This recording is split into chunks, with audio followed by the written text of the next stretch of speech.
Pope Francis has arrived in Singapore for a 3-day visit and the last stop of his 4-nation tour of the Asia-Pacific.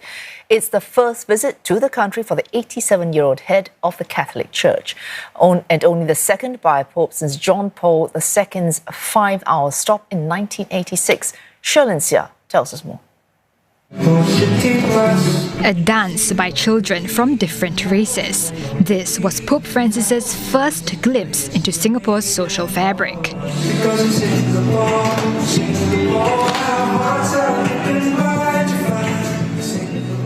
At Changi Airport's VIP complex, Culture, Community and Youth Minister Edwin Tong was the first to shake hands with the Pope, as well as Singapore's non-resident ambassador to the Vatican, Janet Ang. Representatives from the Foreign Affairs Ministry and Archdiocese were also present, led by Archbishop William Goh. And lots of excitement outside the airport as thousands of volunteers gather to welcome the Pope in his first ever visit to Singapore. The excitement is palpable in the air, and all these volunteers have come from various Catholic parishes all across the island. After waiting nearly an hour in sun and rain, the anticipated moment arrived. The Pope rode down the path, greeting followers who were waving Singapore and Vatican flags. It was an experience many say will remain in their hearts for a long time. I feel so blessed. Sister, what do you feel? Very blessed because it's a historic, Pope's historic visit to Singapore. I'm so excited to come here, but I never thought we can see him this distance. I feel like I'm so blessed right now, and I'm so happy.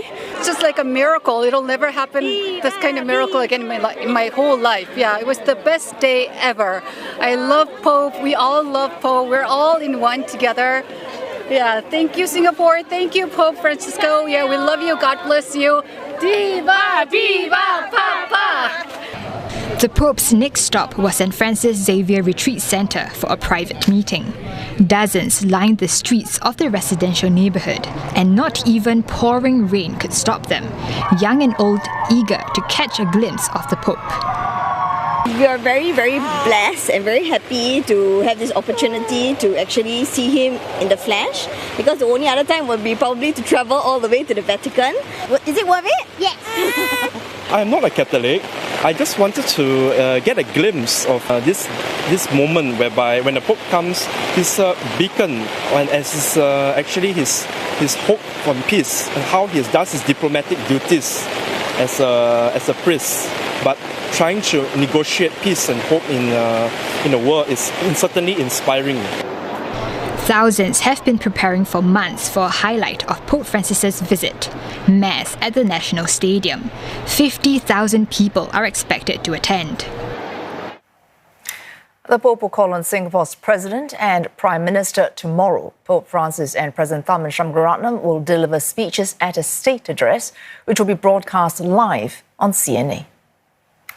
And CNA's Leong joins us more. Waikit, all week we've been speaking to you in Indonesia, Papua New Guinea, Timor-Leste, and now you're back here. You were following the Pope. Yep. Now, we've been calling this the longest father's trip of his papacy. 4 destinations chosen, Singapore is one of them. Mm-hmm. Now, given there must be an overarching, I suppose, purpose, mission for the Pope in carrying out this papal tour, what part does Singapore play in this particular mission? Right. I mean, if you look at Singapore and you compare it to, say, Timor-Leste, we only have 7% of Catholics of the entire population. That's about 400,000. But that's not to say it's not significant. Singapore is important to the Vatican, important enough for a non-resident ambassador to be here in Singapore to the Vatican. There's also a Pope's representative in Singapore. We even have a nuncio or an embassy that's at Waterloo Street. But there are also various similarities between Singapore and Vatican. Both are small countries, both have big ambitions, both also believe in forging friendships and allies, and also they have a very common sense of interfaith harmony and promoting multiculturalism. And when I spoke to analysts when I was doing my research phase, they say it's very important for the Vatican to engage Asia. One, because most number of people live in Asia, and that's perhaps where your Catholics are, but it's also because they say Vatican is finding it more difficult to express that it is not a Western church or a European church, and it would help to engage with Asian partners who understand the subtleties and the complexities of this issue. Speaking of subtleties and complexities, now you flew off on the 2nd, you arrived in Jakarta on the 3rd. Jakarta, of course, the first stop for Pope Francis. Now, each time we've spoken to you, each place you've been at, there has been the Pope has focused his efforts on a very specific message. It's hard on you, I know, but take us through each one: Indonesia, Papua New Guinea, Timor-Leste, and then Singapore. Interfaith harmony, but variations on that. Yeah, I mean, if you look at the 4 countries, and I've always tried to find out why these 4 countries, and I ask whether there's a political element to it. Nobody can exactly tell you why, but these 4 countries are already on the table. Let's look at the 4 countries. And if you look at the Pope's itinerary, it's similar. The patterns are the same. He would go to one country, he would meet members of the government, diplomatic corps, and then he leads mass for the faithfuls there. He also meets, say, the elderly or those who are ill or children with disabilities. So it gives him a very wide spectrum to spread his message. To the faithfuls, of course, he will preach the gospel. To the secular world, it gives him an opportunity to make a political statement, if you will. Say, for instance, in Indonesia, it is the largest Muslim population in Indonesia, and there he focused on interfaith harmony, which underlines the importance of it because 5 days ago, we were just discussing this. 5 days ago, Indonesia nabbed some 7 suspects for making threats against the Pope. So in Indonesia, he uses that characteristic of the nature of Indonesia to make a statement. So to improve ties between the world's Islam, largest Muslim majority country. Exactly. To boost ties between Catholicism and Islam. And then in Papua New Guinea, which is a very natural resource-rich country, he took the opportunity to sell his or send his environment message, urging international companies to not exploit the natural resources of Papua New Guinea and also to put locals' interests first.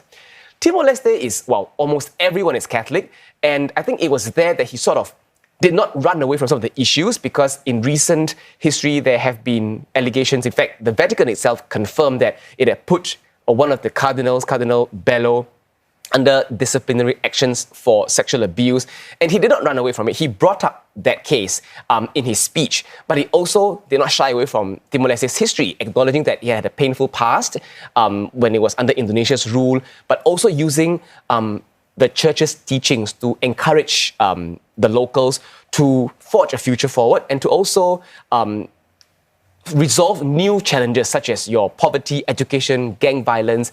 In Singapore, we of course know we are a multiracial, multicultural country, and it's quite likely that he will use this platform to, reinforce this important message of harmony. Okay, final question, brief question. So this is the analyst's point of view. Now, you're actually on the papal flights, which I didn't realize until just now when you spoke.